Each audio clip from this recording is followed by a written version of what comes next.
একটা ডিম আর 1 কাপ ময়দা দিয়ে তৈরি করব খুব মজাদার বাচ্চাদের পছন্দের প্যানকেক। সকালে ঝটপট নাস্তা বা বাচ্চাদের টিফিনের জন্য মাত্র 10 মিনিট সময় হাতে থাকলেই কিন্তু আপনারা তৈরি করে নিতে পারবেন। এই প্যানকেকগুলো শুধু বাচ্চারা না, বড়রাও পছন্দ করে খাবে, কারণ এই প্যানকেকগুলো অনেক বেশি সফট আর অনেক বেশি টেস্টি। প্রথমে এখানে আমি নিয়ে নেব একটা ডিম। রুম টেম্পারেচারে থাকা একটা ডিম নিয়ে নিয়েছি, তার সাথে এখানে নিয়ে নিয়েছি হাফ কাপ চিনি। এখন চিনিটা ডিমের সাথে খুব ভালো মতো ফাটিয়ে নেব যতক্ষণ না চিনিটা পুরোপুরি মেল্ট হয়ে যায়। চিনিটা পুরোপুরি মেল্ট হয়ে গেলে দেখতে পাবে ব্যাটারটা অনেকটাই পাতলা হয়ে যাবে আর কালারটা হালকা একটু চেঞ্জ হয়ে যাবে। এখন এখানে দিয়ে দেব ময়দা আর বাকি ইনগ্রিডিয়েন্টস। তো একটা ডিম হাফ কাপ চিনির সাথে দেব 1 কাপ ময়দা। 1/3 কাপ দিয়ে দিচ্ছি গুঁড়ো দুধ, মিল্ক পাউডার। এটা দিলে প্যানকেকের টেস্ট অনেক বেশি বেড়ে যাবে। তার সাথে হাফ চামচ বেকিং সোডা। এখন এগুলোকে চেলে নিচ্ছি। চেলে নিলে কোনো লাম্পস থাকবে না আর ব্যাটারটা স্মুথ হবে, তাই অবশ্যই চেলে নেবে। আর এখন এতে দিচ্ছি 1/3 টিস্পুন লবণ আর তার সাথে 1 চামচ ভ্যানিলা এসেন্স ফ্লেভারের জন্য। 1 চামচ এখানে দিয়ে দিচ্ছি কুকিং অয়েল। 200 ml এখানে আমি দুধ ব্যবহার করেছি। আর দুধটা দেওয়ার পরে খুব ভালো মতো সবগুলো ইনগ্রিডিয়েন্টস একসাথে মিক্স করে নিচ্ছি।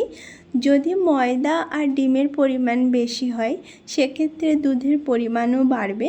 সবগুলো ইনগ্রিডিয়েন্টস এরকম পারফেক্ট মেজারমেন্ট কাপে মাপ করে দিলে প্যানকেকটা একেবারে পারফেক্ট হবে।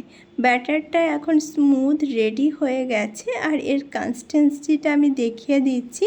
অনেক বেশি পাতলা না বা খুব বেশি ঘন না। প্যানকেকগুলো একই সাইজের বানানোর জন্য এখানে আমি একটা কাপের মাপ করে নিচ্ছি, তাহলে সবগুলো প্যানকেক একই সাইজের হবে, দেখতেও ভালো লাগবে। এখন এখানে একটা কড়াই নিয়ে নিচ্ছি আর সামান্য পরিমাণে এখানে তেল দিয়ে দিয়েছি। একটা বাটার পেপার দিয়ে এক্সট্রা তেলটা এভাবে মুছে দেব। আর এখন ফ্লেমটাকে লোতে রেখেছি। লো ফ্লেমেই প্যানকেকগুলো বানিয়ে নিতে হবে। আর ধীরে ধীরে দেখতে পাবে এরকম ছেদ চলে আসবে পুরো প্যানকেকটায় আর একেবারে ফুলে উঠবে। দেখতে পাচ্ছ প্যানকেকটা এরকম ফুলে উঠেছে আর পুরো প্যানকেকটা এরকম ছেদ হয়ে গেছে, তাহলে বুঝতে হবে প্যানকেকটা ভিতর থেকে একেবারে কাঁচা নেই আর নিচের থেকেও খুব সুন্দর একটা কালার চলে এসেছে। দুটো সাইড ভালো করে সেঁকে নিতে হবে। একটা সাইড হয়ে গেলে উল্টে দিতে হবে। যদি কালারটা আরেকটু ডিপ করতে চাও সেক্ষেত্রে আরেকটু বেশিক্ষণ ধরে সেঁকে নিলে হবে। একদম কাঁচা থাকে না আর অনেক বেশি সফট আর অনেক বেশি মজাদার এই প্যানকেক রেসিপি। সবগুলো প্যানকেক এইভাবে বানিয়ে নেব।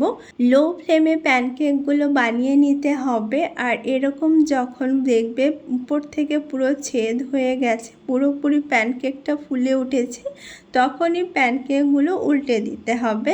কালারটা একটু বেশি ডিপ গোল্ডেন করতে চাইলে এরকম একটা কালার চলে আসবে, তখন উল্টে দেবে আর দুটো সাইড উল্টে পাল্টে ভেজে নেবে।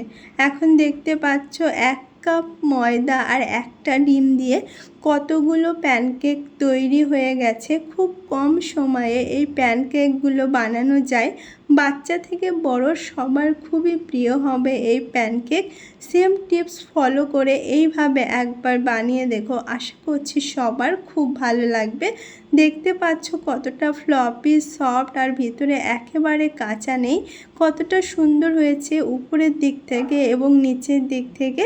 উপর থেকে হানি দিয়ে সার্ভ করা যাবে, খেতে দারুণ লাগে গরম গরম। বা বানিয়ে 2 থেকে 3 দিন পর্যন্ত এটাকে রাখা যায়। আমি 3 দিন পর্যন্ত রেখে খেয়েছি, খেতে অসাধারণ হয়েছে। আশা করছি এই রেসিপি সবার খুব ভালো লাগবে।